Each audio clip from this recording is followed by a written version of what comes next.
You are listening to Booked, the bookstore education podcast brought to you by the American Booksellers Association. In this episode, we're tuning into a session from the ABA archive with the second part of our three-part strategic planning series, Developing a Marketing Strategy, presented virtually in March of 2022.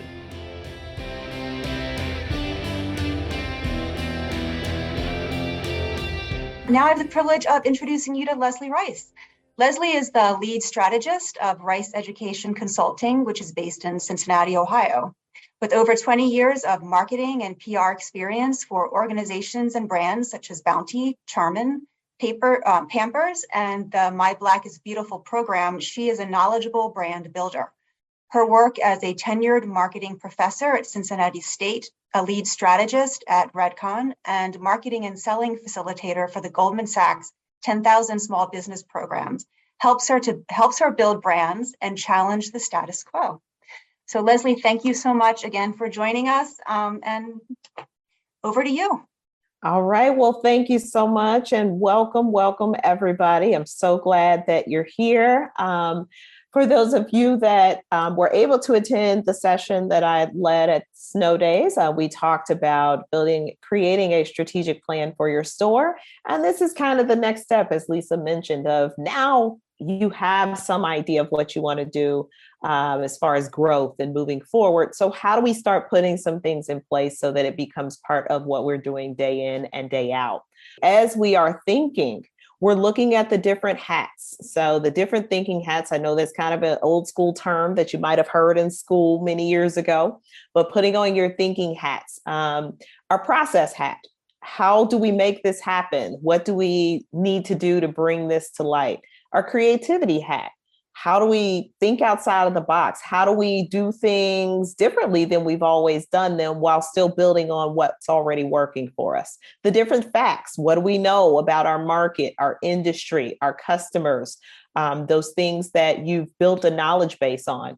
What benefits could this particular idea or new growth opportunity have for us? What feelings do you have? Do not ignore that gut instinct. Sometimes this is big, scary stuff, right? It's something new. It's something you haven't done before. And so at times it'll make you feel some good feelings as well as some uneasy feelings. And those are okay. But we want to give ourselves time to process those. And then we need to also wear our cautions hat. What are some of the weaknesses? What are some of the areas where we're not strong? Do we need to strengthen that in order to grow our business? And I'll give you a little reminder as we talk about growth that it does not only mean getting bigger. It means growing in efficiency, growing in our processes, growing in ways that can help our business grow and flourish. All right. So those are the different thinking hats that I want you to wear today. So before we get into the marketing strategy content, I want to discuss or review, I should say, some things from the first session. Okay. So at Snow Days, I covered these 6 focus areas for creating a strategic plan. And it's perfectly okay if you do not yet have all of these things worked out. Okay. This session is a build on once you look at these focus areas and complete some of the worksheets from that first session. So this is a build, but don't feel like you can't start here. Okay. So today with the marketing strategy information, you can start right here if you want. But if you're looking at something a little bit bigger, a little bit more comprehensive, you might want to start at this strategic plan step. Okay. So I don't want you to feel like it's a one size fits all. Do what makes most sense for your business. So we talked about these 6 areas being important for understanding growth and how you want to grow. Today, we're going to cover a couple of these, specifically your customers and your products or services. So we're going to start to look at how do those things impact how we go forward with our marketing strategy. In our next session, so branding, hopefully you've signed up for that or plan to attend. We're going to start talking about our competitive edge and our operations. So I wanted to show this slide here so that you could see how these strategic plan focus areas connect to marketing strategy and also branding. So these 3 sessions that I'm facilitating are connected. Okay. All right. So I'll pause there to see if there are any questions about this or any immediate thoughts that come to mind. And you should have access to this from the Snow Days presentation. So if it looks unfamiliar to you, you can take some more time to process it through those review slides. All right, so the next part, once you evaluate those 6 focus areas, we start to look at where will our growth come from. So after we evaluate the environment and the market that we're in, we look at what type of innovation or growth we want for our business. And this is the place where I will once again remind you that growth does not always mean bigger. Okay. So how do we grow our systems, our product performance, our service, our channels, our brand? Okay. So thinking about these different ways that our company can grow. Okay. This is where that marketing strategy is going to be built off of. Where do you plan to grow? How do you set the items in motion to be able to do that? Okay, so those are our review slides. Okay, so creating a strategic plan for your workshop, for your store, here are the worksheets. Okay, so there's a SWOT analysis that allows you to evaluate all 6 of those areas. We have our customer profile worksheet that's available to you, and that's where you spend some time analyzing and identifying who your customer is. Okay. What do you know about them? What are their pain points? What are they looking for? What solutions can you provide for them? And then that leads directly into our competitive analysis. So what are our competitors doing?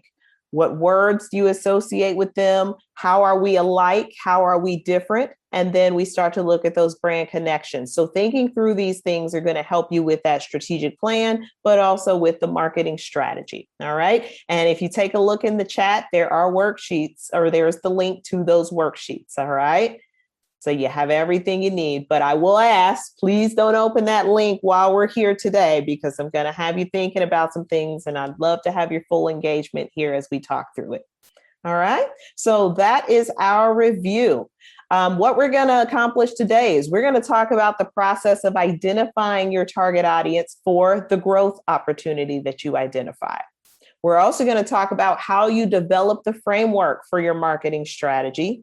And we're going to talk about your value proposition. So your value proposition is, what do you uniquely offer to your customers? Okay, so these are the goals for today. Any questions about the goals? And I do see a question in the chat about the Snow Days session link. I'm not sure how to access that, but all right. So they're working on uploading those. So stay tuned. All right. Okay. So are you ready to go on this journey of developing a marketing strategy? Hopefully you are. All right. I'm scanning. All right. So let's start at the basics. Market segmentation is how we start to identify our consumers and their unique needs. All right. So this visual here shows you the mix of all different people. Okay. Different needs. They have different family makeups, different demographic makeups. They have different income ranges. They have different benefits they're seeking. They have different lifestyles, and they have different values. So we look at the market, and then we figure out how we can group people based on their unique needs. Okay. And so that's where the image on the right comes from. We group people based on their unique needs. All right. So how many of you can clearly identify the different segments of people that walk through your doors or that seek to shop with you? And you can use the chat or raise your hand or wave it, whatever works for you. How many of you feel that you can clearly identify or articulate the different needs of the people that walk through your doors? Okay, great question, Paula. Your passions and interests are diverse. How do I take that, narrow it down to a specific group of people? Okay, that's a great question to ask. And I think it's starting with that customer profile document and figuring out what are the unique needs. You'll see that there will be some overlaps between different groups, but the better you are at grouping people, the better you can be at bundling different products, different services, different experiences. Okay.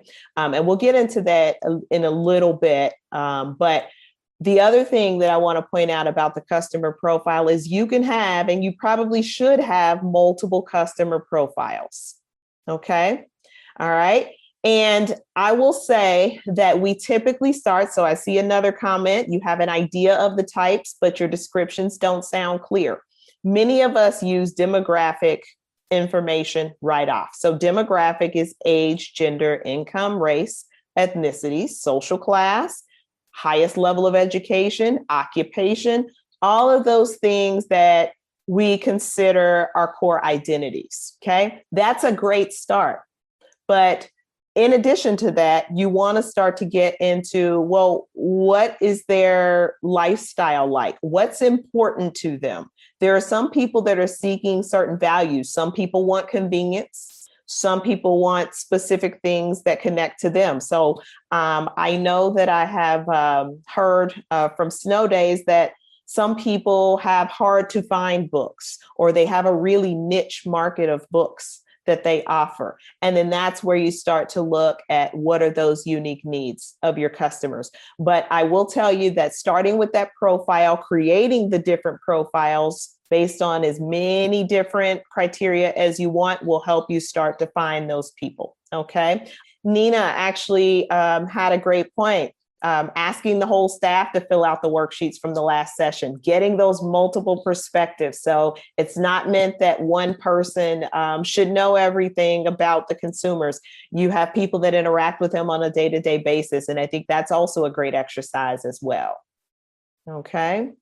All right. So that is segmentation. And as I mentioned before, it is tied directly to that customer profile sheet. Here are some additional criteria that we'll want to use as we are identifying our consumer. The more of these criteria that you use, the more rounded out and clearer that consumer group should become for you. Okay. So looking at demographics, I already mentioned those pieces. All right. Psychographic. This is where I was starting to talk about lifestyle, personality type, the values, their attitudes. What are their interests? What are those activities that they do on a regular basis? What are those opinions? Okay. And this slide will be available after the session as well, so that you can look at this and use it as a complement to that. Okay. Behavioral. What benefits are they seeking from you? There are lots of places. There are lots of options for us to shop for books.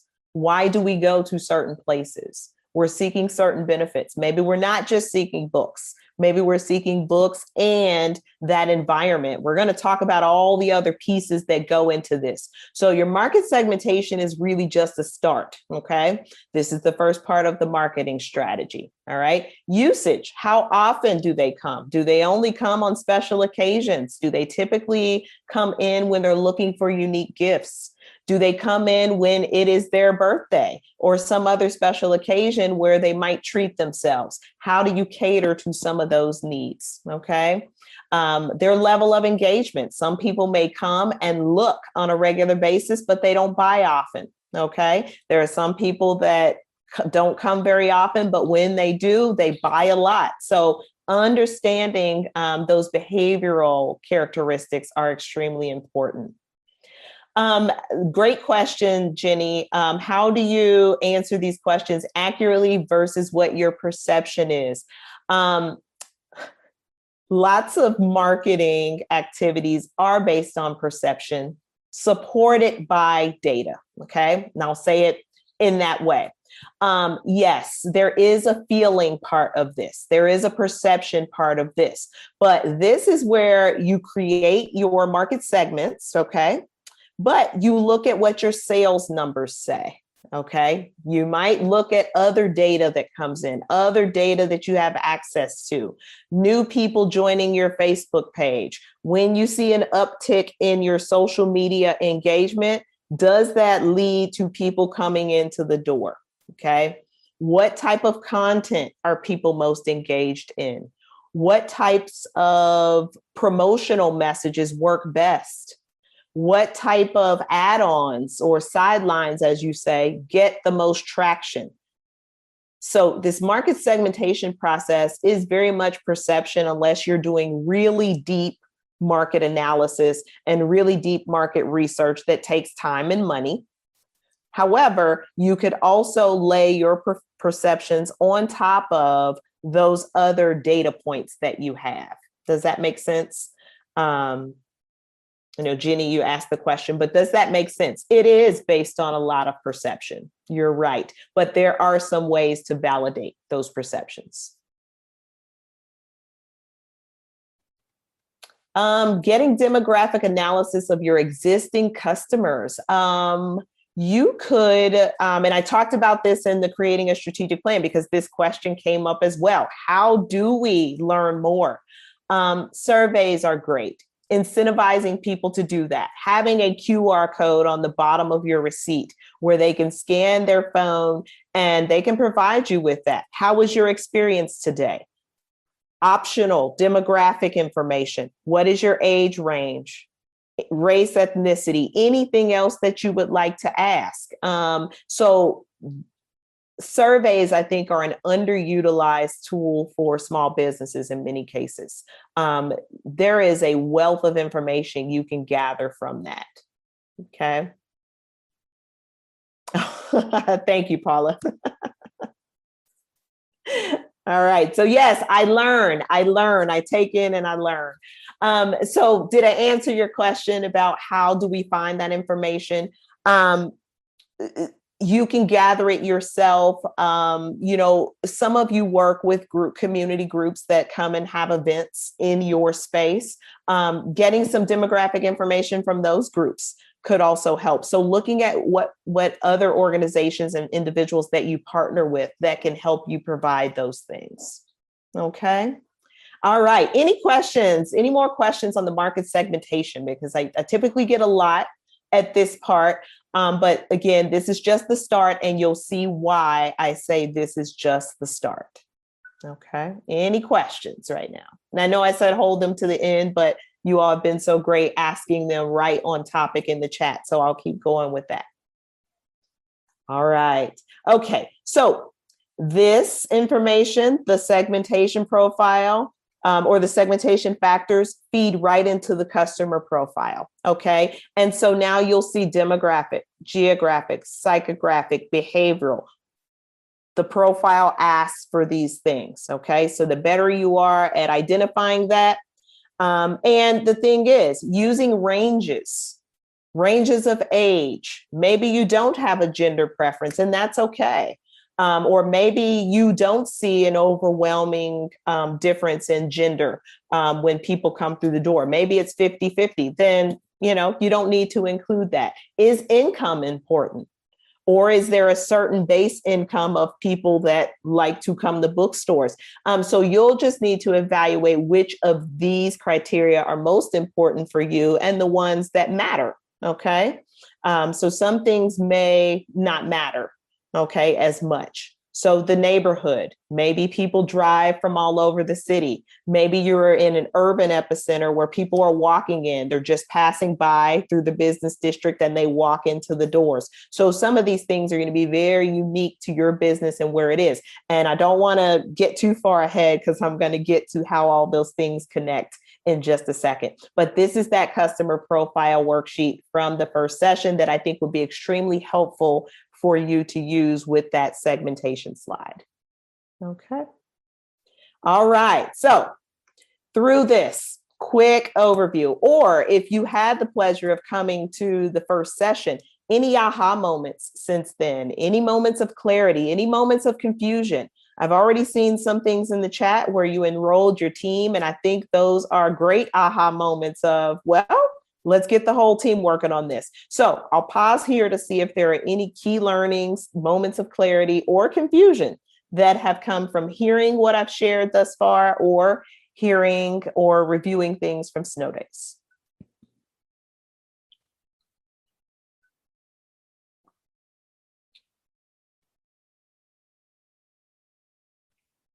Oh, great question, Paula. So what that seems like, if you have unique products for the different price points that you want to reach or for the different income levels, then those could very well be different consumer groups. Okay.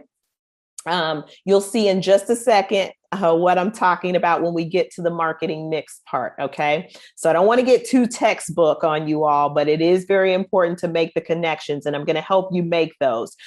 So Paula, I'm going to revisit your point in just a second. Okay.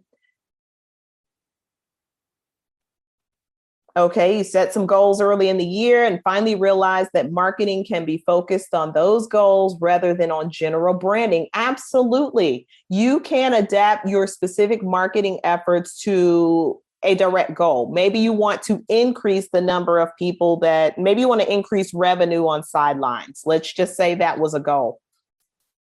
In that case, you're going to promote things maybe besides books. Like, yes, this is a bookstore, but you might have a sign out front that says, come in for those wonderful gifts for a friend, or thank you gifts, or patch it into a specific holiday, maybe that's important to your group of consumers, and getting people to come in the door for that. Or even displaying or promoting it at another place, maybe at a community event, and driving people back into your doors from that. So yes, you can have very goal-specific marketing strategy, or you can have overall brand strategy. And based on where your organization is and what your growth opportunity is, that is what dictates it. So some of you might be opening a new store. So I saw that someone's opening a new store. In that case, you're going to probably focus on general branding, getting acclimated to the location of the new store, figuring out the community and the people that are in that area. So it's probably going to be overall branding, getting people into the door.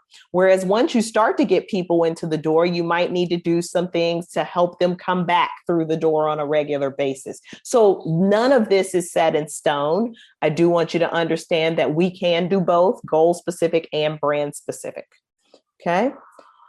All right. I see a great point from Nina. Sometimes we react defensively to negative feedback when we should actually be hearing it. Never underestimate that. The power of collecting that feedback and doing something about it. And you might say, that's only one person. Yes, but for every one person that doesn't share, there are usually many more, or for one person that does share, there are usually many more that do not share. And so if one person's had that negative experience, then you want to make sure that you're addressing that or seeing, was it an isolated incident, or is it something that we might need to fundamentally change with how we do business? That is very important. And while it doesn't always have to be formal surveys, I mentioned this before in the strategic planning session, having your employees.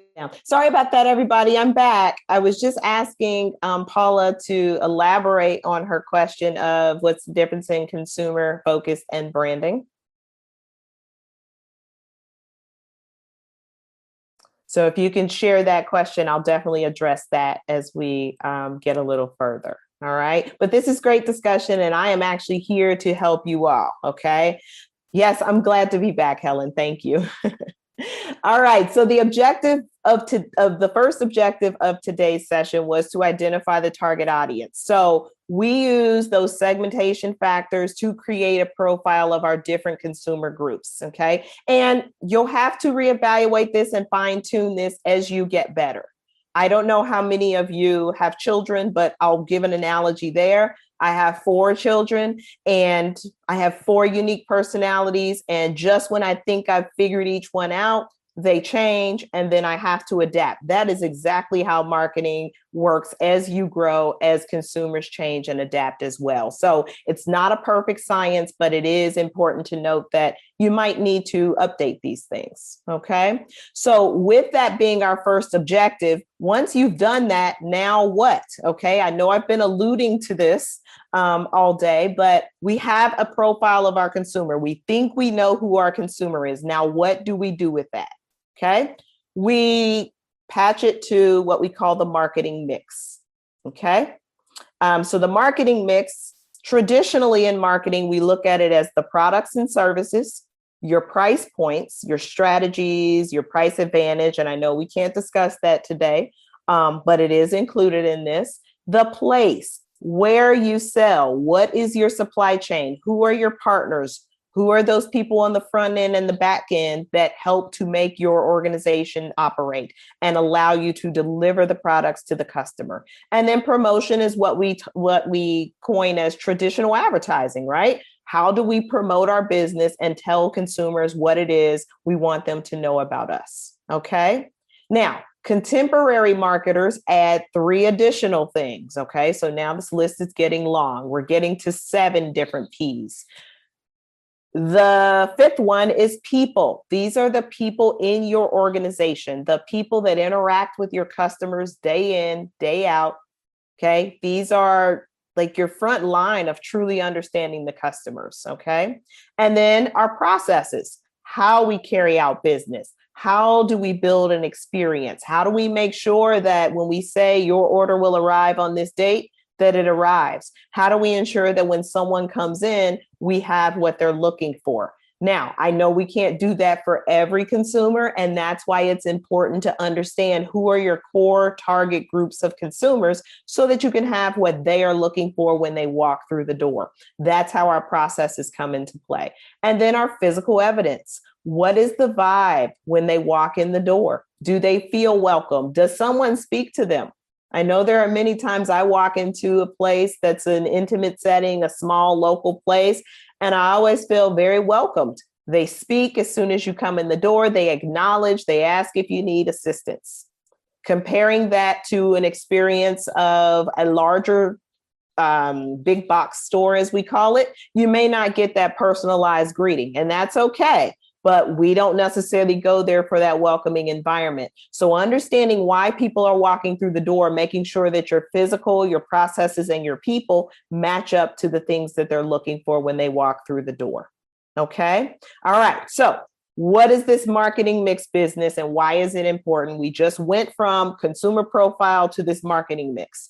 What is the connection? The connection is the consumer profile plus your marketing mix. Does anyone know what these things equal together?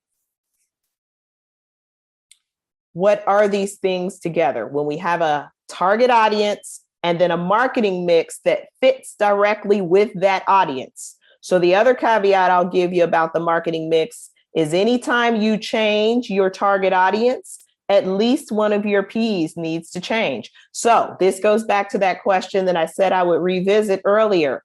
I have different price points. There are different consumers that are looking for different price points. Which of those P's have changed? The products themselves and the price points. So in that sense, you have 2 distinct target groups, one that's looking for this price range and another that's looking for items in this price range. That very well could be a different group for you, and your product and price changed for that group. Okay. All right. The customer profile helps you create the right mix. Exactly. And these 2 things together is the name of today's session. Marketing strategy. These things together make up a marketing strategy. So I know you probably have heard this term before in the world, and you said it's this big, hairy, audacious thing. I don't really know what a marketing strategy is. These businesses use it every day. They sure do. And it's nothing more than what you see on the screen right there. So this is why it's important to clearly identify your consumer groups so that you can create a marketing mix that meets their needs. Okay. All right, so I'll pause there to see if there are any questions before we go into the particulars of the marketing mix. Does everyone see the connection here? Does it make sense how you would adapt these 7 things based on each unique group or audience that you target? Okay, I see head nods. Ada, I'm going to go into all 7 of them in just a second. So I'm going to give you exactly what you need. How many consumer groups should one concentrate? Okay, so you have 10. All right. I think understanding it now with this marketing mix piece, you'll probably find that the same marketing mix will work for multiple groups. And in that case, that may allow you to sift down from 10 to a smaller number that will be more manageable. Does that make sense, Jill? Okay, good. Because 10 is going to be hard to manage. But the other piece about the different groups is if they utilize the same marketing mix, like you can use the exact same product, price, place, promotion tactics, as well as the same people, process, and physical pieces, then they're likely to be just one group, but with a wider range of needs. Does that make sense? So it's not a sure science to say you cannot have more than this. But if you think about trying to manage 10 different types of people, it may be hard for you to really do that well. And so I think you'll find that multiple groups will be utilizing the same marketing mix. Okay. All right. So now that we've made that connection and we see how these things patch into the creating a strategic plan, we understand that the strategic analysis now from the first session leads us into identifying a growth opportunity, which then leads us to developing a marketing strategy. So I just wanted to show you how Snow Days session filters into this. We analyze the market using a SWOT analysis. We identify a growth strategy, and then based on that growth strategy or opportunity, we can identify our target audience and the marketing mix, which is our marketing strategy. Okay, so I just went very professor-like on you all, but I wanted to make sure that you could see the connections and the why. The why is more important than the what at this stage. You need to understand, why am I doing this analysis? Why am I understanding my customer profile at such a deep level? It is so that you can actually create the marketing mix that's going to reach them. Okay. All right. So now that we've gotten those connections, okay, so I'm going to stop here and see if there are any questions about the connections before we keep going. Yes, great point in the chat for Jill. Yes, the 80-20 rule in marketing.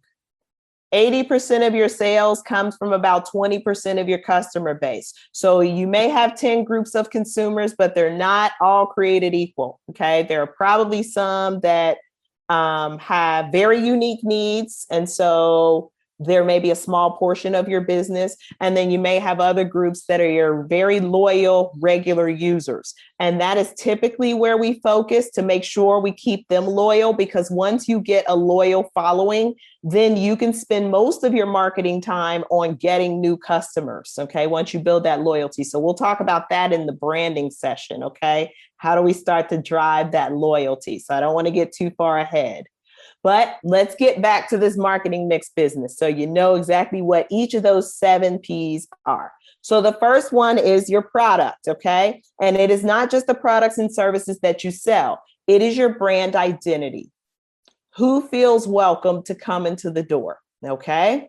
What is the user experience? What are the features that you can offer uniquely? What are the things that you do well from a product standpoint? The quality, the value, maybe it's the people. Sometimes they come in for the products because your people are so great. And so we'll start to make connections between each of these Ps, okay? So I think the product is pretty straightforward, okay? It's what we are selling.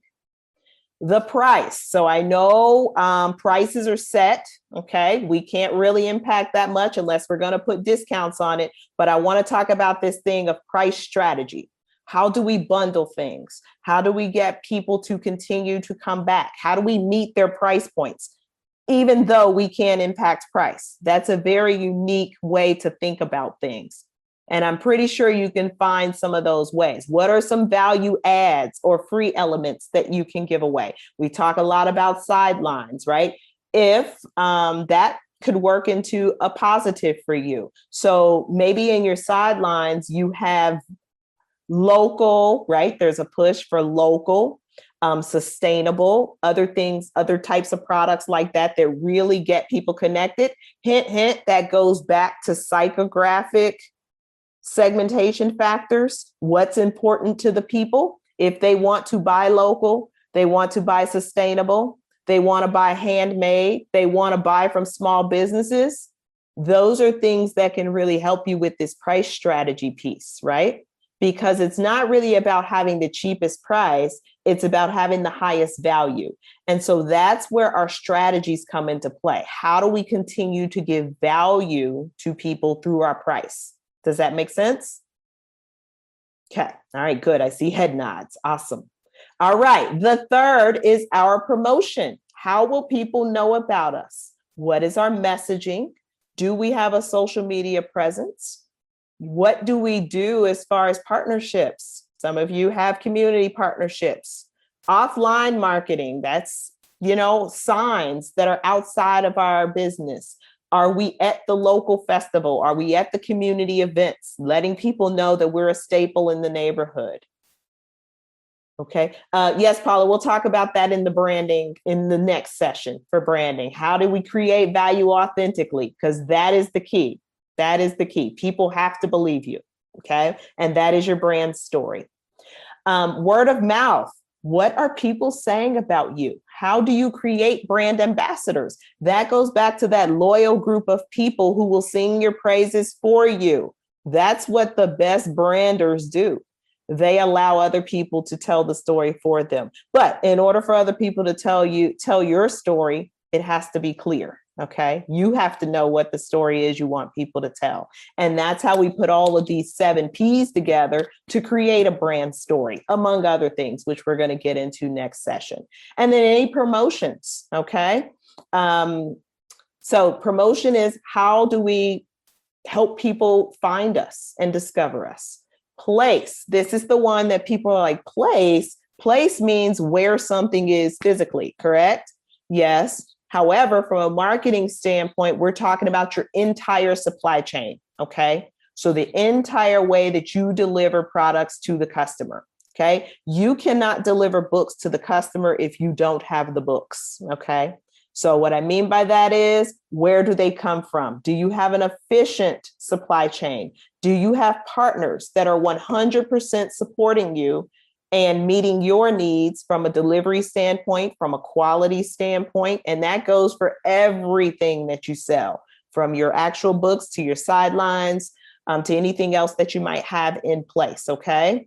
So wholesale, resellers, I know some of these things make your supply chain good or great or not so good. Okay. So understanding place as being, how do you deliver the product to the customer?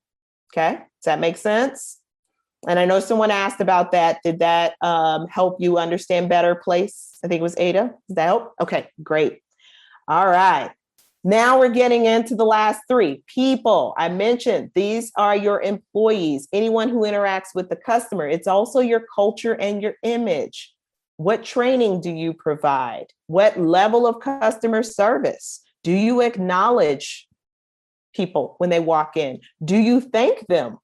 We forget about the thank yous, right? When people make a purchase, thank you for your purchase, giving them a little card, giving them a little discount on something for when they come back. Anything, any way that our people can make them feel welcomed and provide them with an experience that's going to make them want to keep coming back. Okay. So your people, extremely important. Process. Okay. In the creating a strategic plan session, many of you talked about getting technology up to speed, getting your point of sale systems together. This is where process goes. Standardization. How do we automate things? Okay. So that experience is important for the consumer and it's not dictated by who's working that day. Okay. How do we deliver? How do we handle complaints? Very important. Okay. Someone mentioned before, taking negative complaints defensively instead of, how can I make it right? How can I make sure that it doesn't happen again, even if it was a very unique or one-time thing? Your response time. When someone asks a question, when someone is looking for something, a specific book or things like that, how do you help them? R&D down there at the bottom, research and development. Whatever that means for you. That could be research on your customer, research on better ways to sell, research on better systems to put in place, research on better partnerships. Okay.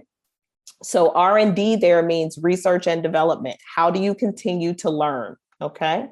And then the last P is physical evidence. All right. So as I was going through this with Lisa and Stephanie, as we were preparing the session for today, I said, some small businesses, you walk in and there's a roof leak and there's a bucket in the middle of the floor catching the water. That is a part of your physical evidence. How you handle that is important from a people standpoint, right? Acknowledging that we are often small businesses, which means sometimes resources are limited, getting things done quickly. So understanding the impact of your physical environment for when people walk into the door. How can you stimulate the senses? Okay. Sight, sound, touch, feel. Okay. How can we stimulate the senses? Giving people an experience, not just a purchase situation. Okay. What equipment or facilities do we have? Do we have comfy chairs where someone making a decision about what to buy can sit and flip through or get a feel for the book before they purchase? How are you packaging these sales? Do you have branded bags? Now, that's not the end all be all. However, the other thing is understanding how you package up these things. That could be an opportunity for you to promote yourself even more. Maybe for certain customers, once they hit a certain threshold of loyalty, they get a nice reusable bag. It helps the environment. It also has your branding on it, and they're probably using it for other things. The beauty of that is it builds impressions. Impressions are basically the number of eyeballs that see our brand. So if they're using that bag for other things to grocery shop, people are seeing that. They're becoming an ambassador for your brand.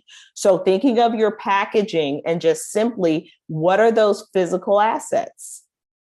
Okay, bags with your store colors, anything that helps them associate it so that when they're at home, and if they're like me, they have a cabinet of bags, I'll pull the bag out. Oh, you know what? This is very different than my grocery store bags. So that jogs my memory as a consumer to go visit this store. So any of those physical elements that can help them make a further connection with your brand. Cleanliness, I can't say it enough, interior design, all of those things. Okay. All right. So those are the 7 Ps. I love it. Locally made bath products. They make the store smell good. Yes, that is a great way, using your products to create that sensory rich environment. Okay. So when we think about our marketing mix, we think about these 7 categories. Now, I want you to just take a moment. Think about your primary customer. What do you know about them? And if you have an actual person in mind that is representative of that segment or that group, think about that person. Okay. Now, I want you to point out for me which of these 7 Ps would be most impactful for that one customer that represents a large percentage of the people that walk through your door. Just take a moment to say which of these Ps, and it doesn't have to just be 1 P, but which Ps out of these 7 would be most important. Okay, 5 and 6. So that's people and process. Jill, can you give me a little bit of context on who this consumer is? So what were the things about them that lead you to believe that people and process would be the most important for them?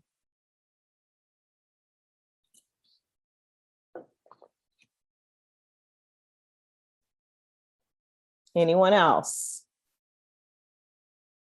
Price and people, then process and place. Okay.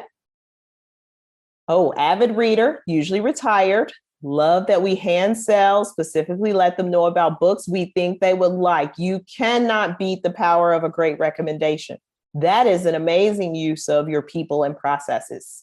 Okay. How do we get more of those one-to-one feeling things, but from an automated standpoint? And when I say automated, I'm not saying robotic and one size fits all. What I'm saying is that it can't be a capacity drain for us to provide those recommendations uniquely to people. But there are ways that we can make that process feel very unique and one-to-one for each customer.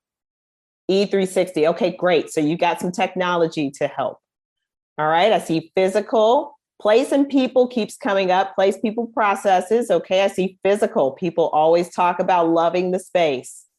Very good. You see it as your key differentiator. We're going to talk about that in just a second, from online shopping. So this is great. So this is the level of thinking I want you to take forward as we think about our marketing strategy. Who is that core target consumer, and how do we manage and leverage these 7 Ps to make their experience important? And then, as that person asked before, where you had 10 different consumer groups, you'll start to find that marketing mixes can be applied. The same marketing mix can be applied to multiple groups. Okay, 1 and 7, product and physical. Book influencers are able to, yes, absolutely. That's great. That's great. I love it. And you see how unique this is for each individual store. Okay. So you have to go and do the work for your store. All right. So there's not a one size fits all. And that can be a good thing sometimes. All right. So that is the marketing mix. So now I want to close, and the marketing mix worksheet is now available. Okay. So it's got some spaces so you can start jotting some things down. I want to talk about the customer experience as we get to the close. All right. We're going to dig into this in greater detail on the branding session, but I want you to think of the customer experience as a journey. Okay.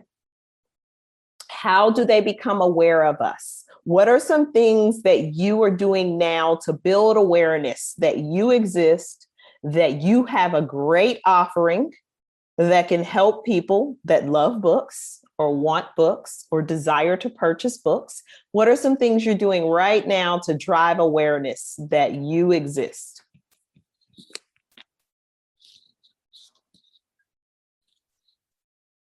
And I'll ask you to take some notes. If you want to drop them in the chat for us to see, that's great, but I want you to just think about it.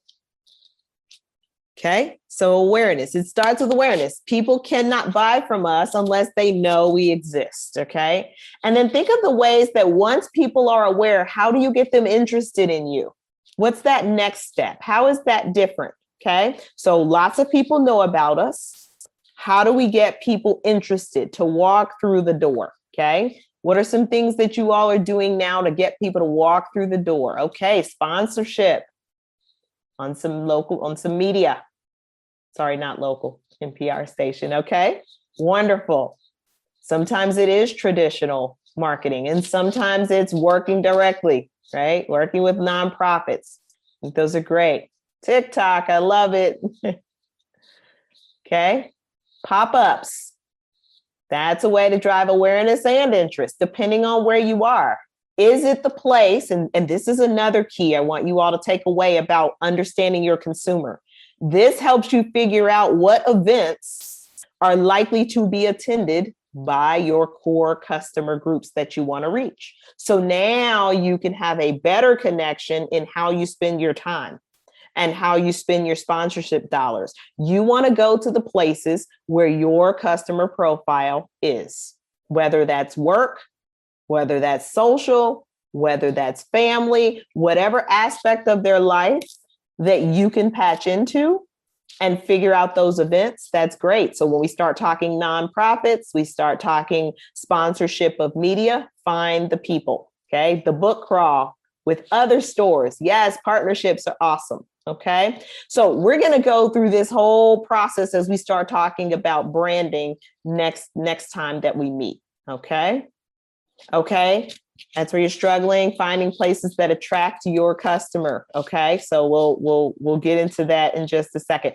Paula, I will say, have you taken the time to really go through that profile and fine tune all those unique things? We'll talk about their purchase journey next time. We'll talk about how they walk through this awareness all the way to how they actually take action and then come back. Okay, so think through that customer and their daily journey. Okay.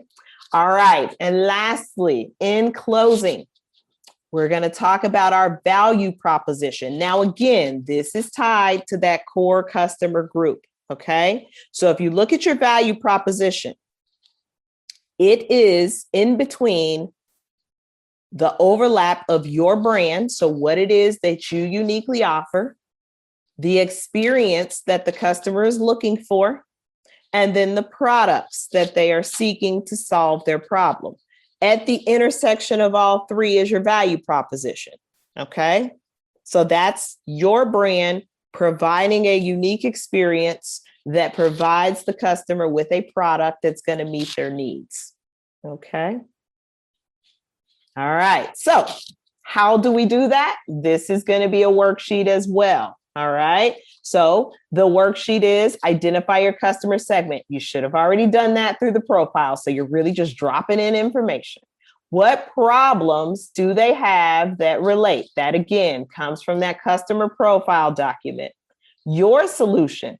What is the unique solution that you provide? What is your point of difference? Someone mentioned a very good one. We have that sensory piece through some of our partner products that provide a good smelling store, a very good sensorial experience. That can be a point of difference. And then the process. How do you make sure you can provide that service on a regular basis using your points of difference? Okay, so there is a worksheet that's going to be included. And I think the link has already been dropped in the chat. Both the worksheets are on there. Okay, so I want to quickly point out that your value proposition statement, and I did not, Lisa and Stephanie, I did not provide this particular slide, but I think it's important. So I'll make sure I send it to you to share with the other ones that I sent.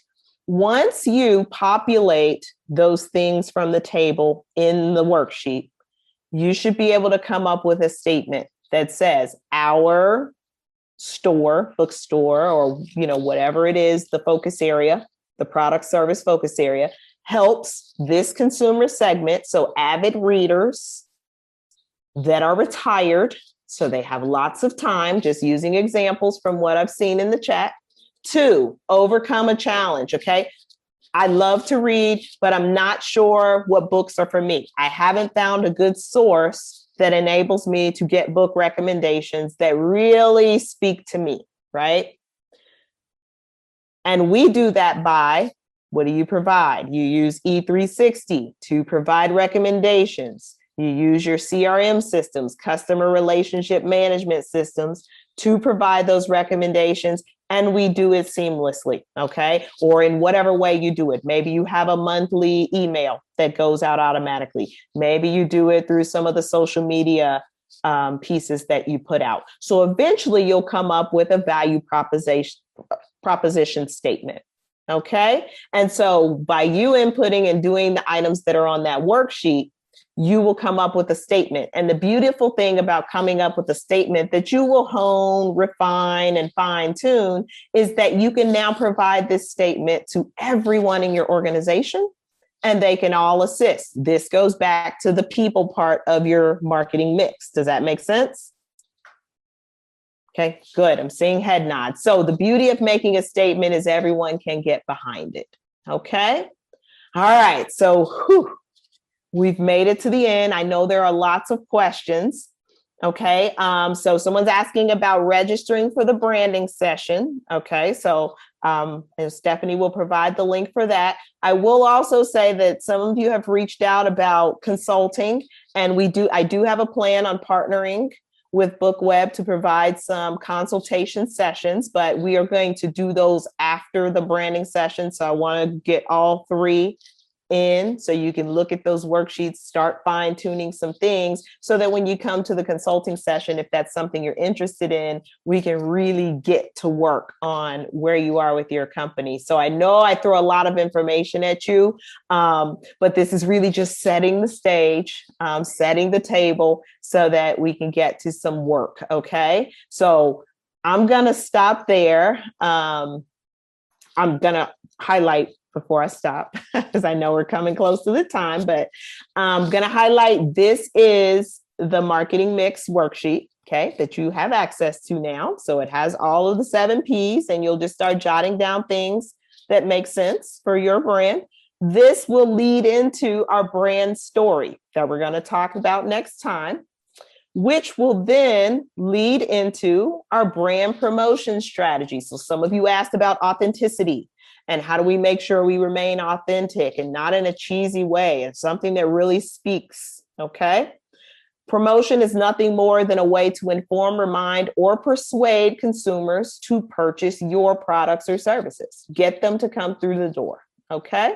So that's the first worksheet. And the second one for today is your value proposition. So filling those things in will help you populate this statement that can be honed, refined, and shared with your group. All right. So I will stop there. I know that's a lot. We had some great questions, so I hope you learned just as much from the questions of your peers as you did from me. But I do think taking some time to go through those worksheets and really thinking about your business in a strategic way will help you, and that'll help formulate some questions for next time. Yes, definitely lots of info. I'm glad it was great for you.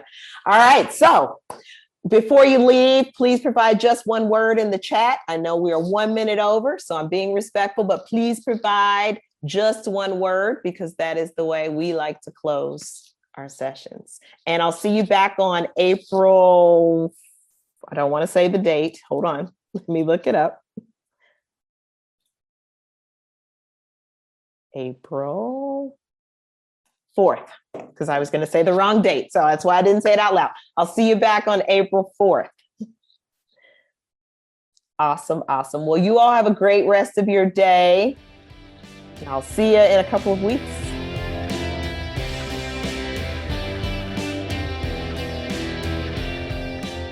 Thank you for listening to Booked, the bookstore education podcast brought to you by the American Booksellers Association.